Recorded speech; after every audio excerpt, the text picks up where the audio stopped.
Hey guys, it's Miss Burb, and I'm back with another video, but this time it's an analysis video. So I just watched it for the first time. If you haven't seen that, you can go check it out and you can get like my reactions. I also gave some initial thoughts at the end of like what I thought about the episode. So now I'm going to go through the episode again, and I'm just going to basically go over important plot points or observations. I made some during my react too, but I'm going to try to pull out just plot points, not for the experience, but to analyze what's going on. I got changed, and I'm cleaner now and not as sleepy as I was before. So this is the day 2. This is part 2 of Catalyst. So that's one thing to remember, because I kind of forgot that like we were during Heroes Day and everything. So they're like, oh yeah, it's Villains Day. Nadia Shamak managed to like have a whole thing about HAWKMOTH on her screen. And there's a lot of villains that I didn't actually see in Catalyst that now they're here. They're all red. That's one thing to point out, because at the end you actually see Lila, and you see that Lila is making an illusion of HAWKMOTH. But the thing is, she isn't not purple, red. She's not red at all. Which kind of raises the question, so she's under HAWKMOTH's control, yet she isn't red. Usually he's only able to akumatize one person at a time, right? He's never done like more than one, and the only time he's done more than one is right now with the whole Scarlet HAWKMOTH thing. But she's not red. I keep thinking purple. She's not red.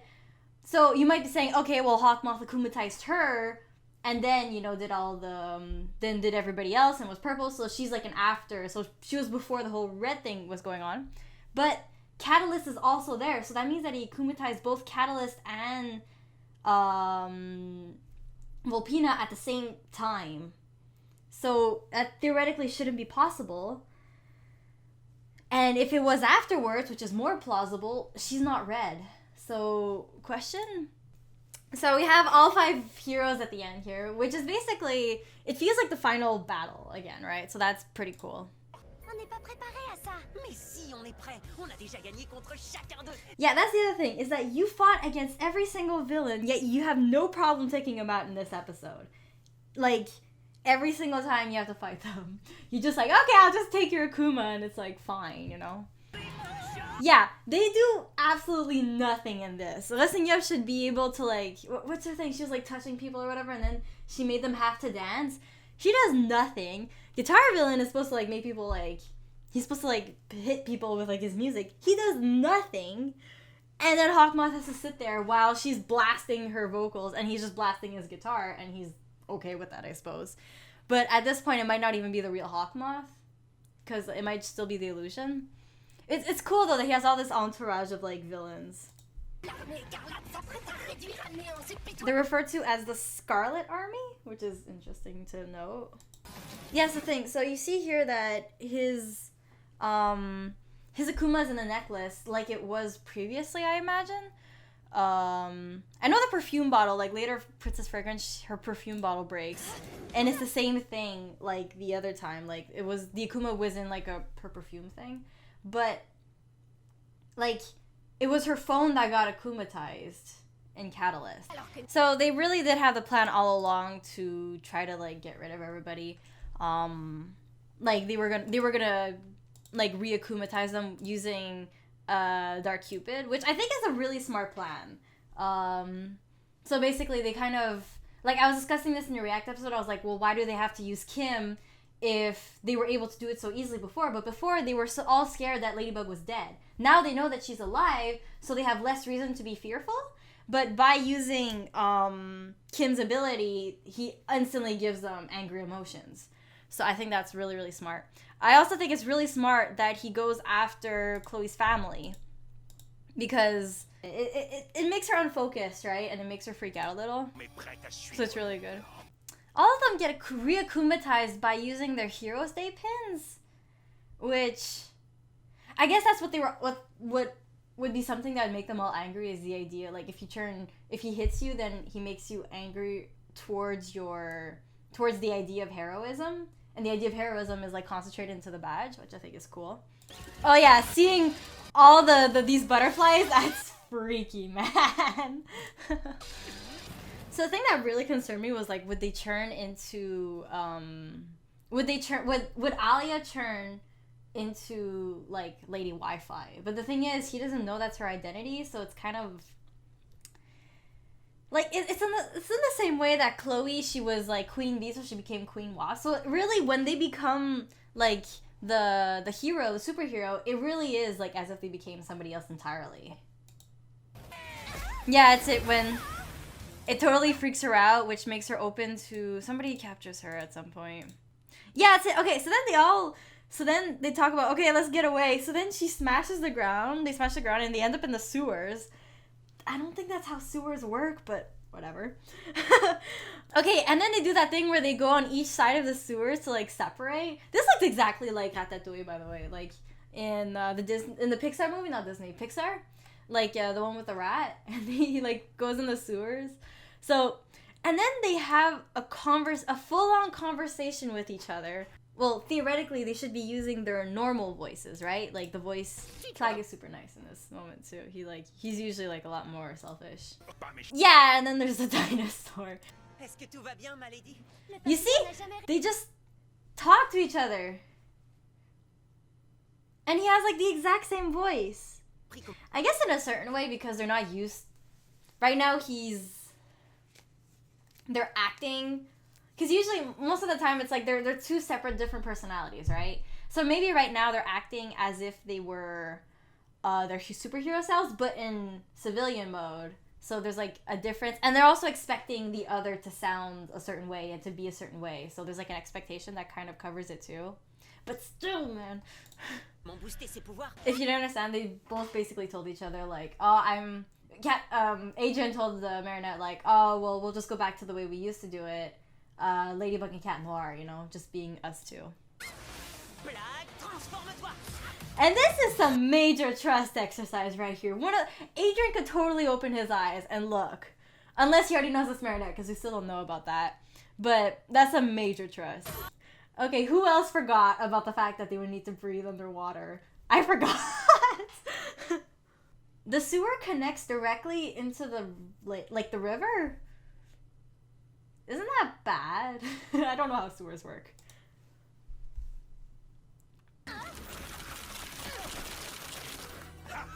That's it. I really like the idea that they bring in all these different villains, right? But they, like, I don't know, they keep going on top of each other. So it's like, this is a really good climax, I feel.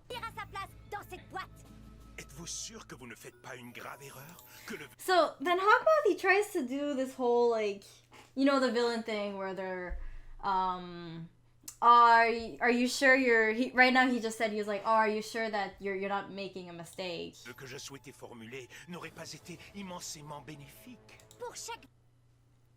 And at this moment, Marinette explains to him that there is going to be a consequence to the wish. So now HAWKMOTH has no excuse for not knowing what happens when you make a wish.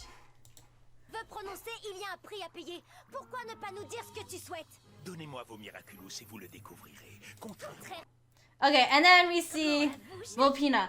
He doesn't want to tell them what the wish is for, which is the thing that kind of... Right now, he is standing right in front of them, and he could explain himself, you know? Like, one thing is, like, why don't people just talk it out? You could just talk it out and make it so much easier for everybody involved. But he could at this moment just... Right now, okay, his mouth isn't moving, but he is using the thing. So I think he might be using her to like a very long way of actually getting what he wants to actually be the one speaking. So I think it probably is actually him speaking in a certain way. Though it might not all entirely be true. So yeah, he could have a conversation with them and explain to them, hey, my wife is dead. Or almost dead. Can I like have the stuff, you know? And like they could talk it out. Pourquoi ne pas vous en servir pour changer le monde en mieux?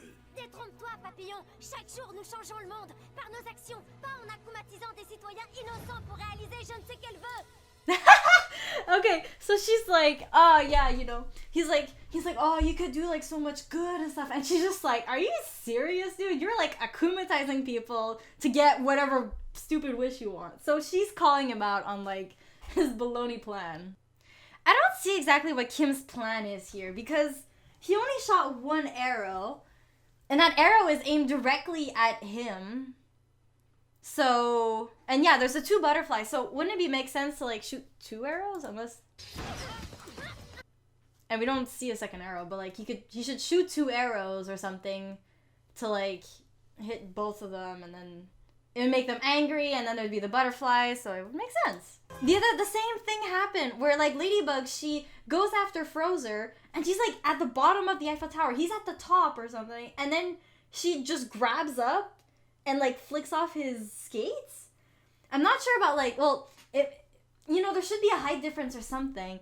And Kim was also pretty far away if they hadn't noticed him. And now Cat Noir just kind of like stabs him with his stick to like take out his stuff. So it's like the heights and stuff, it's not that clearly defined. And apparently that was HAWKMOTH'S final plan. I was kind of waiting. I was like, is there anything else that's gonna happen? Or is that really the bottom of the barrel? I'm kind of disappointed that there's no like Luke, I am your father moment, but whatever. This is pretty cool though that they're actually fighting HAWKMOTH for the first time. Oh yeah, I did see something that somebody was asking, like, why didn't something about the baton, because he's actually holding, he has the cataclysm going right now, and he's holding the baton? Question mark. Yeah, he is. Yeah, it's not destroying itself, so I don't know. Maybe he does have a choice in a certain way. Okay, so the baton, okay, so Catalyst touched the baton, so the baton is the thing that gained the power. So Catalyst was kind of like a secondary HAWKMOTH in a way that, like, she gave him an object that was akumatized, so then when they broke it, they broke the Scarlet power. And then Natalie goes to find the Peacock Miraculous. And apparently HAWKMOTH is pretty good at fighting, even though he's not fought that many times before. Unless that's like something that we just don't know. What's with the purple jelly stuff? Vous êtes encore inexpérimenté, jeune super-héros. Incapable de rester transformé après avoir utilisé vos pouvoirs. Imagine if he knew that was Adrian. Hey, this is Miss Bird from the future. So I recorded this on Saturday, and I completely glossed over the statement from HAWKMOTH, which is super important. He asks, you guys, well, he doesn't ask, he actually says, you guys are so inexperienced, you're not even able to maintain your forms after you use your power. So I think HAWKMOTH actually might have just given us the answer as to why we never see him de-transform. It's because he is actually able to maintain form after he uses his own power, and that's just a skill and ability you gain after using your Miraculous for so long. So this gives us like 2 big pieces of information, which is one, he is actually quite used to using the Butterfly Miraculous, and more so than Ladybug and Cat Noir, because basically we've seen both of them start around the same time. And so if Cat Noir and Ladybug should technically be able to like gain more power, they don't have more information than HAWKMOTH, or Ladybug should even have more information than HAWKMOTH does because she has access to Master Fu. But so this basically, all this to say that he was using the Miraculous before even interacting with Ladybug and Cat Noir. So that's confirmed. That and the fact it explains, as I said, why he can actually maintain form. Okay, so back to your regularly scheduled video. And then we see, for the first time, we see the Peacock. Or Mayura. She calls herself Mayura. It is clearly Natalie. That much is pretty much certain. And her skin is still blue. And, did I mention this yet? It's like, the fact that her skin is blue, because only akumatized people actually change skin. And her skin was blue when she was Catalyst. So this is like an akumatized Natalie that has the Peacock Miraculous, kind of in the way that like Queen Wasp is Chloe but with the Bee Miraculous. Maybe? So I wonder if her power, because right now we're seeing that because Catalyst basically is like a mini HAWKMOTH where she gives out powers and she has like the whole ring thing, but I wonder if it would act differently though if it was another character, because she was doing it with HAWKMOTH, right? So what if it's because it's the combination of an akumatized person plus the Peacock that makes Mayura so unique? that's why she has the whole feather thing going on, because she was attached to HAWKMOTH. But now she shouldn't be, right? Because they broke the baton. So I'm just like, what is going on? I don't know. She looks like one of those elegant people from like the 1800s kind of thing. She seems like she wants to help. So I wonder if that's her whole like you know how HAWKMOTH is like, hi, I'm HAWKMOTH and I want to give you this. So right now she sounds very kind. I wonder if it's an act or if it's really how she's always going to be. Did he fall because he was upset that Natalie was using the Peacock Miraculous? Is that why he fell down? Is it because he's upset that he might lose somebody else to the Peacock Miraculous? Because somebody on Discord was saying that maybe the reason why... Because at the end, Natalie is pretty weak. So maybe that's what happened to Emilie, was that she became weakened due to the use of the Peacock Miraculous. It doesn't look like Ladybug actually defeated the thing. It looks like Mayura just took it out, like, of her own will. At first I thought that she actually defeated it, but it looks like it was a choice made by Mayura. Ladybug, le papillon! Yeah, and then there's the other thing, is like, why don't they go after HAWKMOTH? And he's, like, weakened. I don't know, using the Peacock's power still drains you for some reason? I don't know. Utilisez le Miraculous du Pan. Je n'avais pas le choix, monsieur. Il fallait que je vous sauve. That's it. So she's like sick and she wanted to help Gabriel. So maybe that's really what happened to Emilie, was that overuse of the Peacock, like, it made her sick. But then there's still the question of, why was she using the Peacock? What were they doing? And... Il est endommagé, c'est beaucoup trop dangereux. Yeah, and he says it's broken somehow. Or it's damaged. Not broken, it's damaged. How is it damaged? Je tiens à vous aider, quel qu'en soit le prix. Je vous remercie, Nathalie. And he says thank you. He's a good boy. He says thank you. That's good. So all in all, I think it doesn't... There are still questions left, and I think right now Peacock was, I think, something that was occupying a lot of people's mind. What was happening with Emilie? That was like the biggest question. So now, less the question of who is the Peacock and what's their deal. Well, we still don't know what their deal is. I guess we'll find out in season 3, which is supposed to come out pretty soon.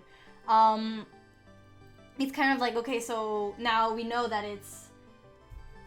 I'm pretty sure, like, that theory that I mentioned, it's not my own. Okay, that's one thing I'm gonna make clear. It's not my own theory. Somebody said that, but I think it is pretty plausible. So it leaves us with several questions. Why is the Peacock Miraculous damaged? And why was Emilie using it for so long that it actually, like, you know, caused her in that state, if that's really what happened? What happened in Tibet to Gabriel and Emilie? Yeah, so there should be pretty exciting season 3, which should come out soon. And I'm going to be talking a little bit more about this in my episode review with PB, which will come out probably next week. Either Tuesday or Thursday, like I usually do. Probably. We'll see. Let me know, guys, what you think in the comments below. Tell me what you thought, how you felt. And if you have any other ideas concerning the whole thing with the damaged Peacock Miraculous. And I will see you guys in my next video. Miss Verb out.